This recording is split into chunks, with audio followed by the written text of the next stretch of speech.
yung biggest money heist ever in the history of the Philippines. Merong isang mambabatas na ginagawa pong bobo ang mga Pilipino. Ituro ninyo sino nag-utos, kaninong makating kamay. Ito po ang ebidensya, slam dunk evidence. Emote mo yung sarili mo, ikaw ang maging staff. Pag-usapan po natin yung inihain naming kaso sa Korte Suprema. Ito po yun, yung aming petition for certiorari and prohibition. Final po namin ito nung Monday. Marami po ang nagsasabi bakit napakatahimik ng pag-file namin sapagkat po ito'y isang mahalagang kaso at hindi naman po tayo after ng media mileage, kaya minarapat po namin ni Congressman Sid Ungab at ng mga ibang petitioners na mga pawang premyadong abogado na mag-file quietly at ihayag na lamang na kami nga ho ay nakapag-file na the following day, which is kahapon. So ito po yung kopya ng aming final nung Monday na petisyon sa Korte Suprema. Petition for certiorari and prohibition. Ito po yan. At ating pong balangkasin ngayon ang pagsisinungaling ng mga nagtatanggol dito sa usapin ng unconstitutional 2025 budget dahil nga po sa unang beses pa lang tinanggi nilang may blanco daw yung Bicameral Conference Committee report. Tinanggi nila na wala raw pong blanco, walang illegal sa proseso at walang unconstitutionality na naganap doon sa pagpasa ng General Appropriations Act na siya na nga po ngayon ay batas na. Unahin po muna natin, ito po yung kopya ng Conference Committee report. Makikita po natin para po it's a bit of a lecture, pilitin natin pasimplihin Ito po yung pagpapatunay na na-file po ito sa Bills and Index Service ng House of Representatives. At ang final po nila, ito po yung title. Basahin ko po Ang title niya, An Act Appropriating Funds for the Operation of the Government of the Republic of the Philippines from January 1 to December 31, 2025. Ito po yung produkto ng Bicameral Conference Committee report. Sabi po nila hindi final ito, pero final. You do not file something that is not final sa House Bills and Index Service. Yan, malinaw yan. At the same time, makikita po ninyo yung mga kongresista na pilit nagtatakip ng pinakamalaking anomalya, yung biggest money heist ever in the history of the Philippines, 6.325 trillion pesos po. 6.325 trillion pesos. Ito po yung kanilang rinatipikahan, inaprubahan, pirmado at inihain niya po dito sa House Bills and Index Service. Ito po yan, kitang-kita dyan.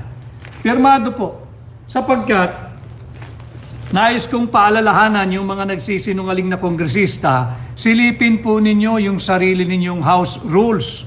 Yung rules po ng House of Representatives, specifically yung Section 63 at saka yung Section 64. Sabi po sa inyong sariling rules diyan sa House of Representatives, pagkatapos na yung Conference Committee report, kinakailangan pirmahan ang bawat pahina. Ayan po pirmado. Yung bawat pahina, pirmado. Mga kababayan, pirmado. Tapos, makikita naman natin, pirmado, bawat pahina, pirmado, at makikita naman talaga na ito'y pinirmahan Malinaw po yan yung last page. Pirmado po yan. I hope nakikita ninyo malinaw. Pirmado ho ito, mga kababayan. Pinag-uusapan natin dahil mahalaga na pag-usapan natin ang kung paano sinalaula ang proseso ng pagpasa ng budget. Ito po yung mga pumirma. Para kilala ho ninyo, dahil tayo sa hakbang ng maisog, incidentally ay nagdiwang po ng unang taong anibersaryo ng hakbang ng maisog kahapon sa mga maisog happy anniversary po sa inyo. At patuloy tayong lumalaban at nananawagan ng transparency and accountability. And this is the reason why I am showing you this copy of the Bicameral Conference Committee report. Ito nga ho, pirmado ang bawat pahina at makikita ninyo na tuloy-tuloy ho yan eh. Pirmado po yan eh. At ipinakita ko na rin po sa aking isang page yung mga blanco. So, talakayin po natin. Merong isang mambabatas na ginagawa pong bobo ang mga Pilipino. Masaklap, masakit, sapagkat patuloy po tayong binubudol, ninanakawan ng trilyong pisong halaga, tapos ginagawa pa tayong bobo.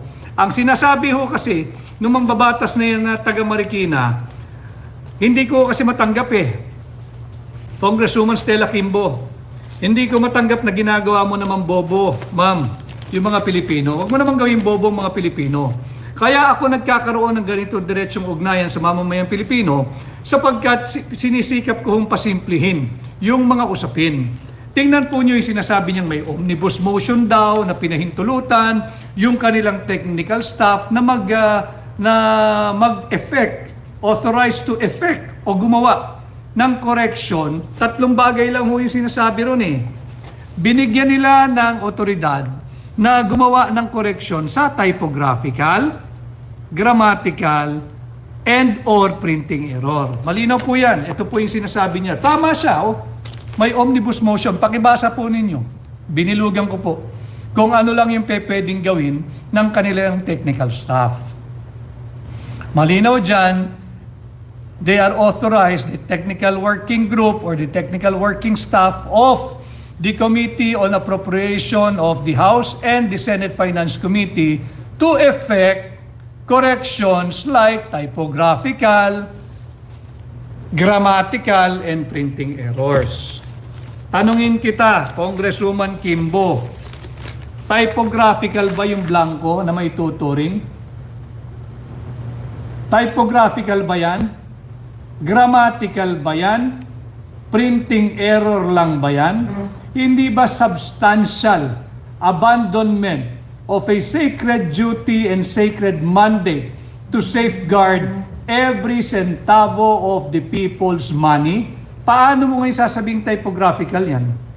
Paano mo ngayon sasabihin grammatical yan? At paano mo sasabihin printing error yan? Isang pahina pa lang ho yan. Yung succeeding pages po natin, magpapakita. Napakita ko naman ho eh, pero para lang sa ating diskurso ngayong gabi. Para lang ho patunayan natin na kung talaga nagsisinungaling itong mga ito. Ito ho. Typographical ba yan? Pakibasa po ninyo. Pakibasa po ninyo. Pati yung mga trolls at yung mga bashers, welcome po kayo sa aking pahina para bibigyan ko po ng linaw ang inyong kakitiran ng pag-iisip. At dito ho kayo manood sa aking pahina at dito may mapapala kayo at may matututunan kayo every time I go live. Yan po. Kahit po nagpapabayad kayo sa inyong mga principal, sige na lang, libre ho kayo rito, libre lecture dito para man tumalas-talas kayo at meron namang mapala ang lipunan sa inyo. So ito ho yan. Matatawag nyo ho bang typographical, grammatical, or printing error? This is just 3 of the 13 pages showing the 28 line items na iniwang blanco. Ano ho ngayon ang implikasyon nun? Bakit tayo nagsampa ng kaso? Kagaya po nung aking previous live, sinabi ko na po sa inyo na yung kahalagahan ng Bicameral Conference Committee report, ito po ay mahalaga sapagkat itong pundasyon. Ito ang basihan doon sa tinatawag nating GAB, yung General Appropriations Bill. Ito po yung naging basihan kasi final po nila Pagkatapos po nitong Bicameral Conference Committee, magiging General Appropriations Bill ang tawag po rito. Printing na lang po ito. Wala na hong gagawin dapat dito. Printing na lang. Printing na lang, ililimbag na lang into a GAB form, yung General Appropriations Bill. At yung General Appropriations Bill na yan po yung trinatransmit sa tanggapan ng Pangulo ng Republika ng Pilipinas. Kaya aking lilinawin at muling mariing itatanggi yung una nang nagsabi na fake news daw na may blanco sa GAA. Tama po, fake news ang Malacanang nung sinabi nilang may blanco sa GAA. Dahil wala po kaming sinasabing GAA. Ang blanco naririto sa primary document na tinatawag Bicameral Conference Committee Report. Ito nga po yan, House Bill 10800, House Bill 10800. Malinaw po tinatakan pong receive ng Bills and Index Service ng House of Representatives. Ito po, nung natatakan na mga kababayan, wala na akong pwedeng galawin dito. Tapos na Pirmado, ratipikado, aprobado, at ito po ay final sa Bills and Index Service ng House of Representatives. Ang tanging gagawin na lang po rito mga kababayan ay printing. Printing na lang Wala nang pwedeng maggumalaw dito. Walang dagdag, walang bawas. Tapos na po Talakayin natin ngayon yung pagsisinungaling ni Congresswoman Stella Quimbo. Sapagkat sinabi niya, ito raw po yung pagpuno ng patlang ay mere typographical, grammatical, or printing error. Ang ibig pong sabihin ng typographical, grammatical, or printing, wala pong exercise of discretion doon. Hindi pwedeng mag-exercise ng discretion kung sino man pong hihipo ng mga dokumentong yan. Sapagkat tapos na Only Congress can pass an appropriations bill. Kaya nga po, hindi ba, binalangkas natin ng isang araw, sinasabi ko sa inyo, malinaw sa ating Article 6, Section 24 of our 1987 Constitution na ang lahat po ng appropriations bill shall originate from the House of Representatives and no other. Bakit sa House of Representatives? Bakit sa mga kongresista? Dahil nga po ang assumption ng ating saligang batas, mas marami sila, kinakatawan nila yung mas maraming tinig ng higit na maraming Pilipino. Subalit hindi naman yan ang nangyayari ngayon sa ating Kongreso. So balikan po natin si Stella Quimbo. Sabi po niya, yun nga raw po, ito'y typographical, grammatical, at printing error. Kasinungalingan. Sapagkat ang dami pong blanco. Meron pong gumawa ng isang computation, halos umabot po ng 214 or 241 billion pesos yung halagang iniwan ng mga blanco. So sino ang tanong natin, sino yung may makating kamay na nagpuno ng mga blanco dito sa Bicameral Conference Committee Report? Kaninong makating kamay yan? Palaisipan at pinag-uusapan pa rin natin ngayon, babae ba siya yung nakialam dito? Lalaki ba siya? Tandem ba sila? Isang lalaki at isang babae? O marami sila? Kaya nga po dapat silang panagutin natin. Ang tinuturo yung atin pong mga kababayan na empleyado ng gobyerno, lalo na po dyan sa Senado at dyan sa House of Representatives, mag-iingat po kayo. Tila may malalaglag dito at mukhang ang direksyon yung mga miyembro ng Technical Working Group o yung technical staff ng Committee on Appropriation at ng Senate Committee on Finance, yung technical staff. Bakit? Ba't ko po nasabi yan? Malinaw po kasi dito sa omnibus motion na ang binigyan lang ng kapangyarihan na gumawa ng correction pagdating sa typo, grammatical, and printing, yung technical staff. Pakinggan niyo po mabuti ang paghuhugas kamay ni Stella Quimbo. Ang sinabi niya, yung technical staff daw ang maaaring naglagay ng mga figure sapagkat meron daw po kayong authority na gumawa ng typographical, grammatical, and printing errors. Hindi niyo pa ba naaamoy? Papunta na ho sa inyo at tila ilalaglag kayo. Kayo may ipit dito. Kaya ko minumulat ang inyong isipan sapagkat mga kababayan, lalo na yung empleyado ng House at ng Senate Finance Committee, yung technical staff, tatandaan ninyo, wala kayong authority, Wala kayong personality at wala kayong karapatang makialam dyan. Ang kasalanan po ninyo, kapag talagang kayo ang nagsulat ng mga halagang yan, huwag ho kayong galalain, hindi nyo po kalaban.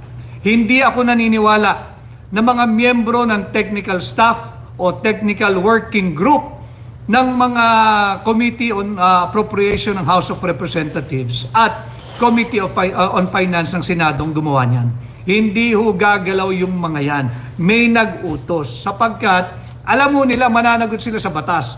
Yan po ay falsification of legislative document. Yan po ay usurpation of authority. Hindi naman kayo mambabatas eh.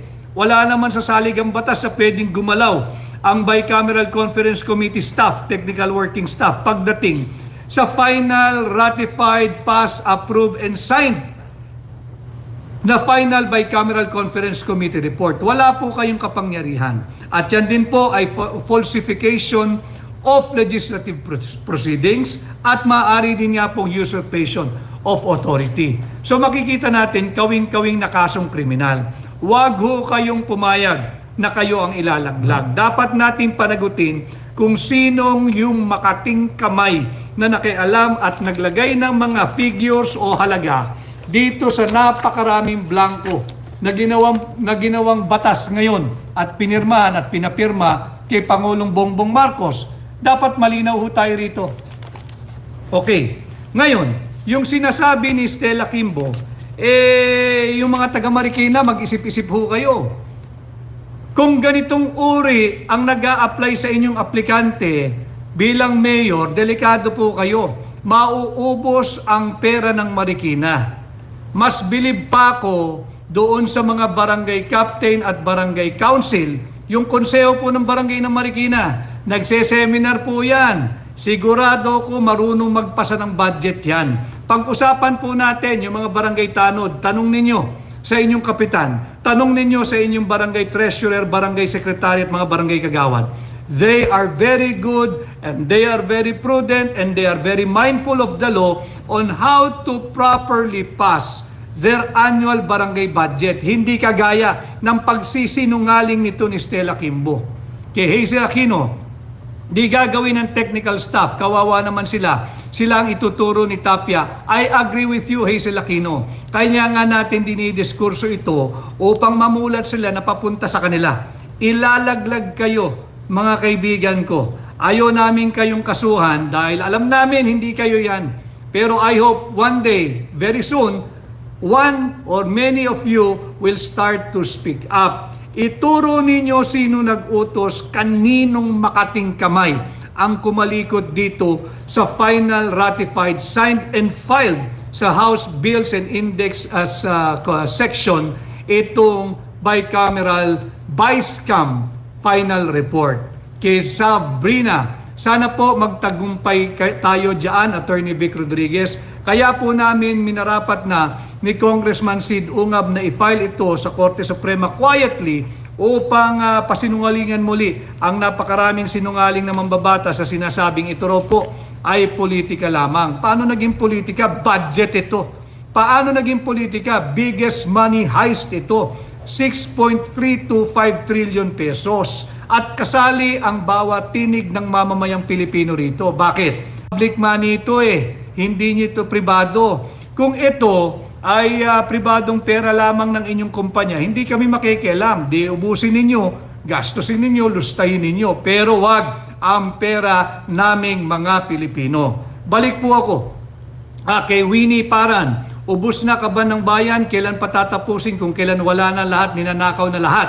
Tama po yun, ninanakaw na lahat, tutuloy din tayo dyan na Winnie Paran. Hindi lang po ni pera ninanakaw, hindi lang po perang ninanakaw nila, pati po ang posisyon ng Vice President ay pilit nilang ninanakaw kay Vice President Inday Sara Duterte. Huwag po tayong pumayag, tutuloy po tayo at pag-uusapan natin yan mamaya. Kay Brad Stanislao, happy first anniversary, hakbang ng maisog. Kay Ellie G. Marson, correct po sir, salamat. Kay Thelma Woodman, napakaraming berdeng puso. Maraming salamat, Thelma. Kay Lee Lesta, attorney, pa-explain po uli ng corruption na may Tama po ba? Ibababa nyo sa 10 million yung basihan? Yung plunder law po iyon. Bilang senador ninyo, amendahan ko yung plunder law from threshold na 50 million, ibababa ko ng 1 million. Dahil sa ginawa nila rito sa ating budget, malaki na po yung 10 million. 1 million lang. 1 million at pag nagawa na po natin yan, sususugan ko pa po ng isang panukalang batas na ibalik ang death penalty sa lahat ng magnanakaw ng pera nating mga Pilipino. Yan po yung aking gagawin bilang senador ninyo. Kaya Evelyn Pedersen, bakit daw hindi sinali ni Attorney Vic si BBM sa kaso? Sana daw sinali na. Sabi ni Attorney, yung aking panyero, alam mo ninyo, panyero, hindi mo talagang ganun, ang dinedemanda lamang ay yung executive secretary. Hindi naman dinedemanda ang personal, kundi impleaded party. Sapagkat meron pong immunity ang nakaupong Pangulo habang siya ay presidente. Yan po ang paliwanag. At kaya hindi siya dinedemanda, in effect, nakademanda po siya dahil he is acting through his executive secretary. Kaya impleaded yung executive secretary. Procedural po ito sa batas. So anyway, balik po tayo. Wala pong authority yung mga miyembro ng Technical Working Group o technical staff ng House of Representatives Committee on Appropriation. Wala pong authority ang mga staff ng Finance Committee ng Senado. Kaya hindi po paaaring sila ang may makating kamay na gumawa at gumalaw ng ating budget. Paliwanag ko pa po ng mas maigi at mas mababaw. Yung mga kapatid nating Tricycle Operators and Drivers Association, yung TODA, yung mga driver po ng tricycle, kahit po yung mga driver ng jeepney, yung ating mga kasama sa masa, yung Jeepney Operators and Drivers Association, yung Tricycle Operators and Drivers Association, meron po kayong koleksyon, hindi ho ba, sa inyong association? Nagtutulong-tulong kayo, nag-aambag-ambag kayo. Gumagawa din kayo ng budget ninyo for the year. Alam nyo kung paano gumawa ng budget. Wag ho kayong gagaya kay Stella Kimbo. Walang blanco sa inyong budget. Imagine ninyo itong ating mga kaibigan sa TODA at sa mga Jeepney Operators Drivers Association. Higit na maliit po yung perang kanilang pinapamahalaan, pero they are very prudent and they're very transparent and they're accountable sa kanilang mga miyembro at opisyal. Hindi pwedeng may blanco budgeting yan. Sasabit yan, mag-aaway-aaway yan. Itaas po natin ng kaunti. Doon sa mga paluwagan, yung paluwagan, uso ito sa opisina Minsan yung ibang eskwelahan may paluwagan din Lahat po ng koleksyon nakalista. Lahat doon ng nagbibigay ng contribution sa paluwagan nakalista. Para nang sa ganun, sa araw na sasahod na kung sino man yung number 1, 2, or 3, buo po yung kanyang sasahurin. Meron silang proper accounting. Walang kasali sa paluwagan na papayag na merong blankong miyembro na hindi nagko-contribute o kaya hindi mo alam magkano kinontribute o kung kailan nag-contribute. Yan po ang tamang budgeting. Ganon din po sa elementary. Kaya nga nag-e-elect tayo ng treasurer sa high school, sa college. Kaya po tayo may class officers at treasurer. Hindi ho ba nangungulikta din yan? Gumagawa rin yan ng project nila for the year. May budgeting din ho yan. Tanungin niyo po yung mga kabataan kung pwedeng mag-budgeting na may blankong kagaya ng ginawa ng House of Representatives at Senado Bicameral Conference Committee, yung BICAM. Tanungin niyo sa mga estudyante natin kung pwede sa kanila ito. At tumungo din po tayo doon sa mga homeowners association, pati po yung mga condominium association yan, lagi nagbabakbakan dyan, mainit yan. Tanong po ninyo sa kanila, kung papayag silang merong blanco yung kanilang koleksyon. Tanong po niyo sa kanila, kung papayag yung mga miyembro na blanco yung disbursement ng treasurer or ng mga opisyal ng homeowners association or condominium association, kung papayag silang blanco yung disbursement pagdating sa mga ginagastos nitong pera ng homeowners association o dili kaya ng condominium association. Imaginin po ninyo, linuloko tayong tahasan, harap-harapan po yung pambubudol. Huwag po tayong pumayag, pushback po tayo mga kababayan. Hindi katanggap-tanggap yung palusot ni Congresswoman Stella Kimbo. Hindi katanggap-tanggap yung pambubudol, harapan, tahasan. Hindi po totoo na ganito yung normal na proseso ng budget. Ulitin ko maganda ho, kahit saan po ako nagpunta, kanina ho ay ako'y nakatakbo nung umaga. Ang dami ko nakasalubong sa kalsada, ordinaryong tao. Alam mo ninyo, nagpapasalamat sila, pinag-uusapan na ho nila budget. Ako ho ay nagpasalamat sa kanila, kakosalamat at namumulat ng sambayan ng Pilipino. Yung dating hindi pinag-uusapan dahil parang nalalaliman o nalulunod sa topic ng budget, pinag-uusapan na ho. Kaya po tayo may ganitong uri ng diretsang pakikipag-ugnayan po sa inyo at sinisikap ko in my own way na pasimplihin ng usapin para nang sa ganoon ay lalo po niyong maintindihan yung mga bagay na patuloy tayong binubudol ng Marcos administration. Panagutin po natin sila dahil krimen po ito. Sino yung makating kamay na pumuno ng mga patlang? Sino yung mga makakating kamay na pumuno ng blanco? Yun po yung malaking usapan. Agad-agad kasi sumagot ang Malacanang. Tinawag na sinungaling si Pangulong Duterte. But after that, wala na tayong narinig sa kanila. Siguro na himasmasan at sinabing, hindi naman sinabing blanco yung GAA. Ang sinabing blanco, ito nga pong Vice-Cameral Conference Committee report. Ito po yun. Ito po yung blanco. At nung simula, yung mga senador, sinasabi, wala raw blanco. Anong tawag nyo rito? 13 pages po ito, pirmado, ratipikado, aprobado at inihain sa House of Representatives Bills and Index Service. Malinaw po yan Hindi nila pwedeng sabihin, grabe ho ang pangbubudol sa atin. Mga senador na ito mga senador na ho ito at yung mga kongresista, wala raw hong blanco. Nung unang araw na sumabog itong napakalaking anomalya, bandang uli, gina-justify na po nila. Bali, wala raw po yung blanco dahil hindi naman po final. Bubudulin na naman ho tayo. Kaya ako merong ganitong diretsong pakikipag-ugnayan sa inyo. Ginagabayan ko kayo. This document is not an innocent piece of paper. Meron pong evidentiary value ito. Kaya sinama po natin ito sa ating petisyon sa Korte Suprema. Sapagkat malinaw po sa ating saligang batas na dito ang basihan ng ating GAB. Ngayon, yung GAB, yung General Appropriations Bill, kung sasabihin nila na merong figures doon at walang blanco, maraming salamat dahil talagang inaamin ninyong merong nakialam. That is a criminal violation. That is a crime against public interest. That is falsification of legislative document, falsification of legislative proceedings, and usurpation of authority among others. Napakarami pong criminal case niyan. Kaya maraming salamat sa inyong pag-amin na simulan natin sa Malacanang, walang blanco sa GAA. Salamat. Sinabi ng House at ng Senado, walang blanco sa GAB. Salamat. Ito po ang ebidensya. Slam dunk evidence. Ito po, nagsusumigaw, napakaraming blanco. 13 pages, 28 line items amounting to 200 plus billion pesos ang iniwan ninyong blanco. Ganyan ba ang proper budgeting? Tanungin po ninyo, yung gumagawa ng paluwagan, yung neighborhood association, yung condominium association, yung ating mga kapatid na miyembro ng TODA, ng Jeepney Operators Drivers Association, kung ganito ang tamang budget. Sasabihin nila sa inyo, mali kayo. Hindi kayo dapat naging congressman at senador, hindi kayo marunong ng budgeting.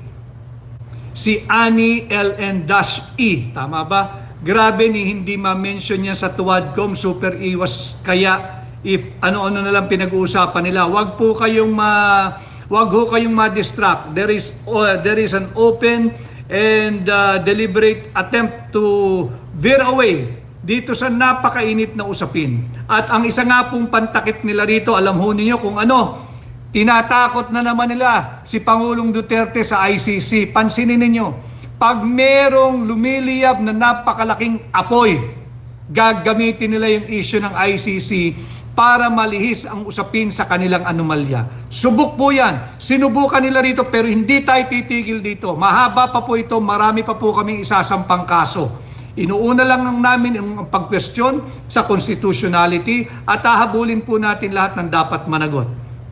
Si Antonio Halina, attorney, yung pumirma sa BICAM report na blanco, sila po ba makukulong? Pagka nalaman po natin, pero sana magsalita yung mga miyembro ng technical staff kung sino.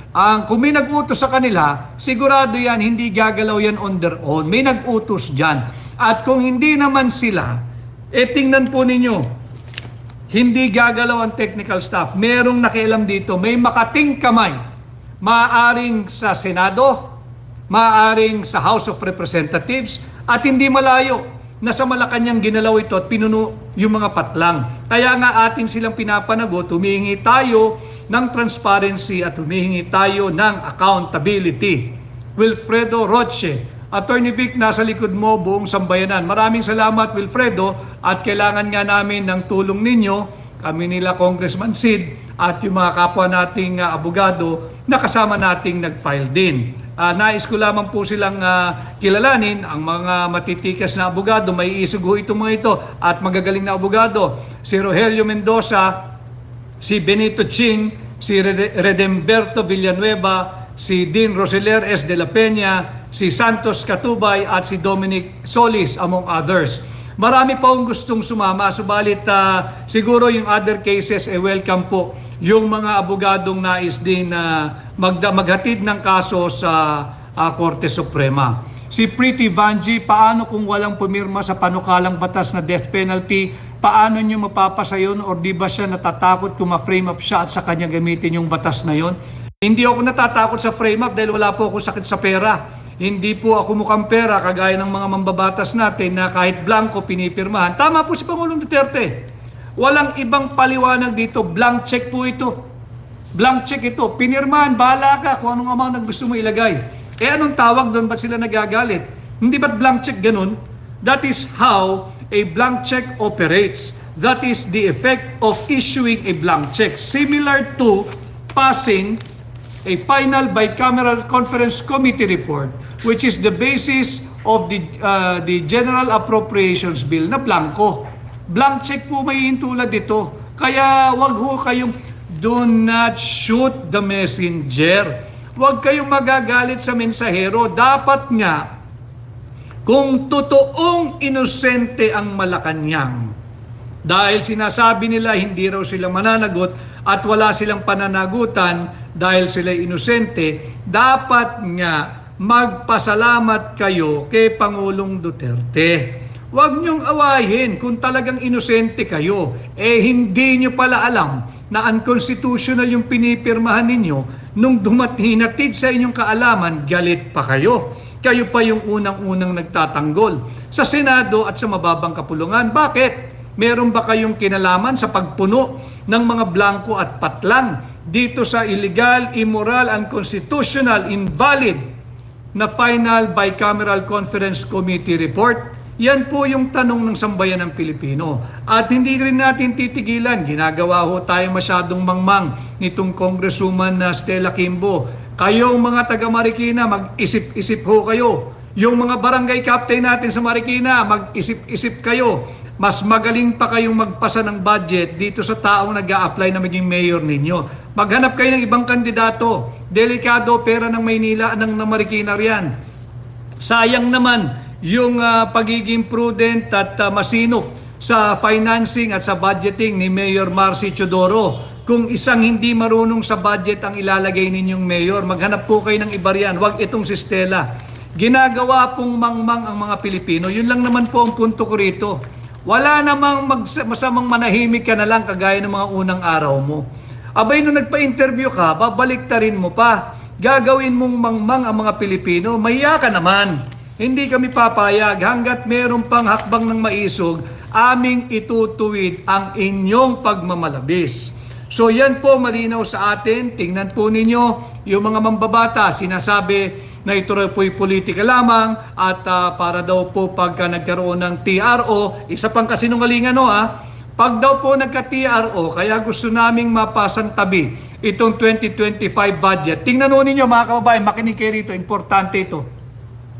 Yung sinasabi nila na politika, kaya daw po natin tinatrabaho na maisantabi itong 2025 budget dahil gusto daw po natin na maibalik yung 2 billion pesos budget sa DepEd at sa Office of the Vice President. Malaking kalokohan. Pag nag-reenact po yung budget, nahawak naman po ng presidente yan, DBM yan eh.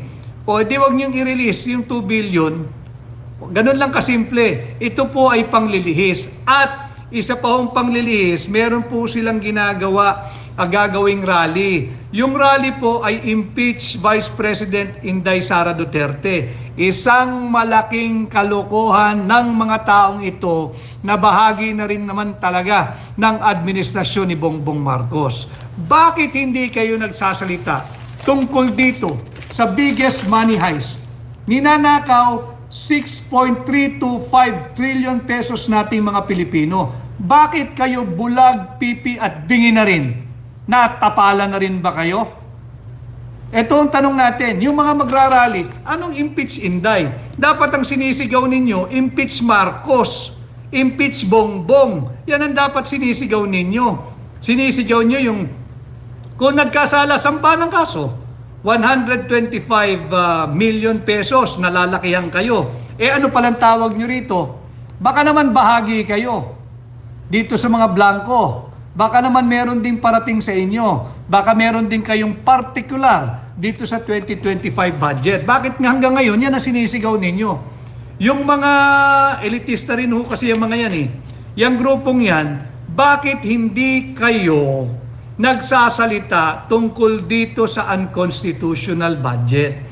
2 linggo na pong tumatakbo ang istoryang ito. Kayo'y mistulang bulag, pipi at bingi pa rin. Tahimik na tahimik, nakakabingi ang inyong katahimikan. Pero bukod dyan, nakakadiri at wala kayong paninindigan. Linoloko ninyo ang sambayan ng Pilipino. Ang isigaw ninyo, impeach Bongbong. O dili kaya, kung dinahin ninyo itong mga senador at mambabatas na nagpasa at patuloy na binubudol ang mamamayang Pilipino. Napapag-iwanan na kayo, napapaghalata po kayo, iba ang inyong intensyon. At yung mga kababayan natin, wag ho kayong sumama riyan, pambubudol po iyan, kitang-kita naman. Ninanakaw na, trilyon-trilyon pisong pera natin, iba pa rin na sinisigaw nila, hindi nila kinukundina. At punta rin tayo doon sa miyembro ng Makabayan Black, wag din ho tayo magpapabudol doon. Nakita ko po yung record ng botohan diyan sa pagpasa nitong pag-ratify nito sa House of Representatives. Bumoto po sila, hindi naman sila nag-object. Hindi po sila nag-object. Alam nila ito at ang palusot, hindi raw nakita yung blanco. Paano mo makikita blanco kung natapalan ka na rin? Bulag, pipi at bingi. Bakit nga naman hindi? 6.325 trillion, makikita mo yung karakter ng ating mga mambabatas sa ngayon. Alam mo ninyo, may isang aral ako na natutunan sa aking ninuno. At ibahagi ko lang dahil marami hong nakikinig at nanonood hong mga kabataan din pala sa akin. Ang dami ko hong nakaharap na sinasabi sila followers ko din. Alam mo ninyo, yung isang bagay na mahalagang natutunan ko, sabi po ng aking ninuno, when you lose money, you do not lose anything. Walang nawala sa iyo kung nawalan ka ng pera. When you lose your health, you lose something. Siyempre, kalusugan po yan eh. But when you lose your character, you lose everything. Yan po ang mahalaga. Higit pong mahalaga ang pagkatao dapat nating lahat kesa sa kung magkano tumataginting na kwartang ninakaw naman at nanakawin sa ating mga Pilipino. Pag ho kayong makikinig kay Stella Kimbo, makukulong po kayo. Hindi po marunong yun at marunong po yung mambudol. Kita naman ninyo, huli na, bistado na, pinagtatakpan pa. Pati yung mga senador. Kaya nga po sabi namin ni Congressman Sid Ungab, yung mga senador na pumirma at yung mambabatas na pumirma rito, hindi nagsasalita, kasabwat po iyan. Kasabwat po iyan. Paliwanag nila bakit sila pumirma, blanco. May isang senador na unang-unang lumabas at nagpapaliwanag pa na hinayaan daw niya yung kanyang mga staff na sila nang bahala. Yun po'y pag-amin. Pag-amin po yun. Yan po'y falsification of legislative document. Sasabit ka riyan. At yung mga staff mo, wag mo namang ilaglag. Trabaho mo yan, ikaw ang senador eh. Ulitin ko, i-demote mo yung sarili mo, ikaw ang maging staff. At i-promote mo yung staff mo na inutusan mo maglagay ng halaga at mag-aproba at mag-exercise ng kanyang discretion. Siya ang gawin mong senador. Umalis ka riyan, hindi ka bagay riyan. Bakit pagka-hearing kay Alice Guo, pati kung saan nag-aral si Alice Guo, alam mo, bakit yung mga school record, birth certificate ng mga ninuno ni Alice Guo nasa liksik mo? Bakit pagdating sa trilyong pisong budget, bulag, pipi, bingi ka, pirma ka lang ng pirma? Yan ang ipaliwanag mo. Yan ang ipaliwanag mo. Huwag ka magtago doon sa yung staff mo ang inutusan mo. Hindi trabaho ng staff mo yan. Hindi naman sila sumasahod ng kagaya ng sahod mo eh. Wala naman silang pork barrel na kagaya mo eh. Wala naman silang AIX at AKAP na katulad mo eh. So yan ang dapat mong ipaliwanag. So yan po yung ating pinag-uusapan. Kay Warlita de la Cruz, mabuhay ka Warlita. Thank you Attorney Vic Rodriguez, ikaw ang tunay na maisog laban sa mga buhaya, kaya proud to support you for Senator. Maraming salamat Warlita. At kay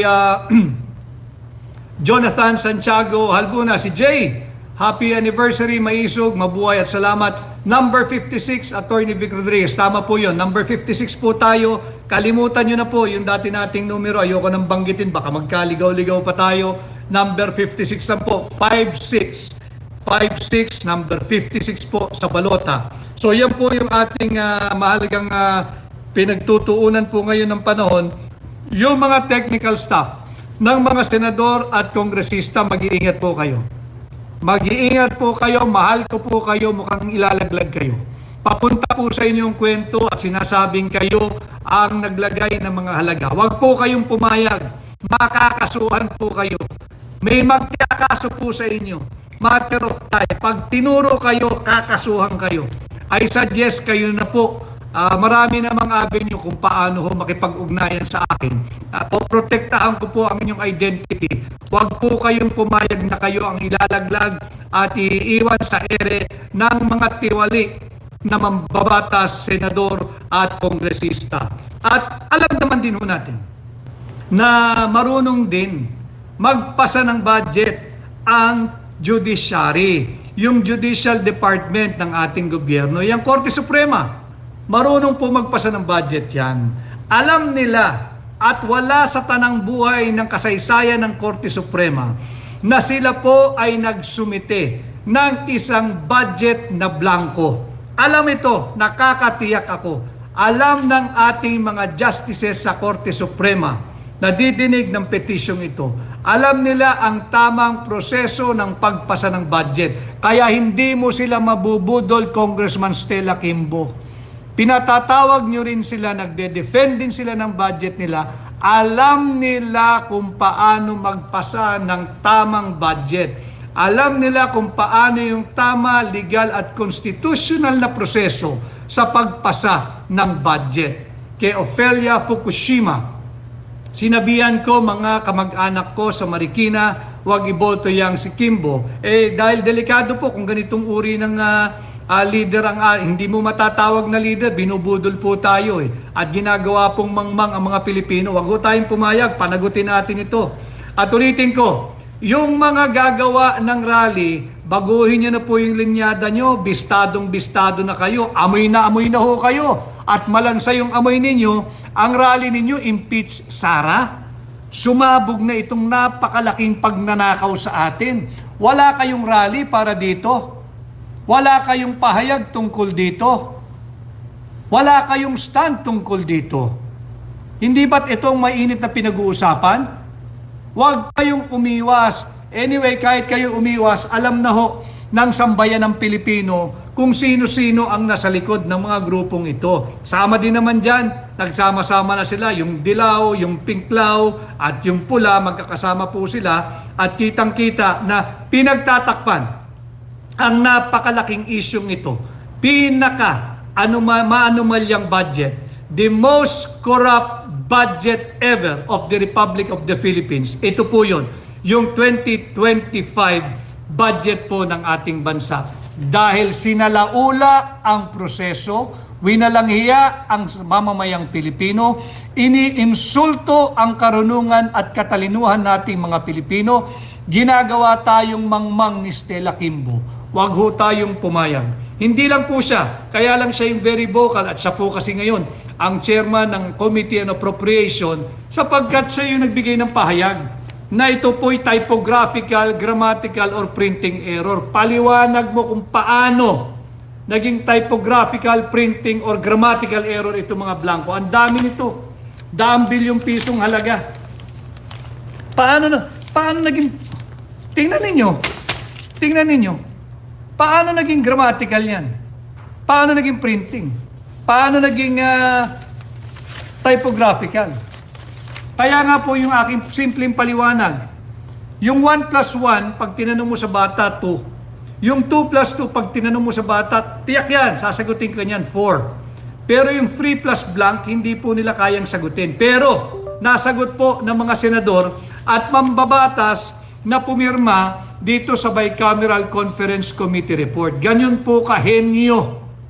Ganun po kahenyo sa pambubudol. Hindi po henyo sa math.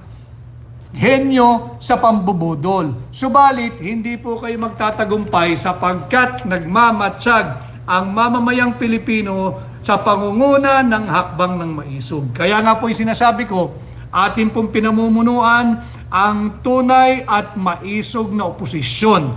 Atin pong sinisimulan yung war on corruption at bilang senador ninyo, aking agad ipapanukala na amyendahan ang plunder law. Ibaba natin yung threshold from 50 million, ngayon 1 million na lang. Bakit? I am more convinced, now more than ever, we have to bring it down to 1 million sapagkat kitang-kita kung paano tayo ginagawang mangmang, paano tayo tahasan at harapang binubudol. At pag naibalik po natin sa 1 million pesos threshold yung plunder law, ipapanukala kong ibalik ang death penalty bilang kaparusahan sa lahat ng magnanakaw sa gobyerno. Pati po lahat ng taong gobyerno na papatong, makikialam, magpoprotekta, magtutulak, magsusulong at magpapalawak ng iligal na droga na sumisira at sisira sa ating mga pamilya at sa ating mga kabataan. Ito po yung ating sinusulong bilang senador ninyo, number 56 po sa balota.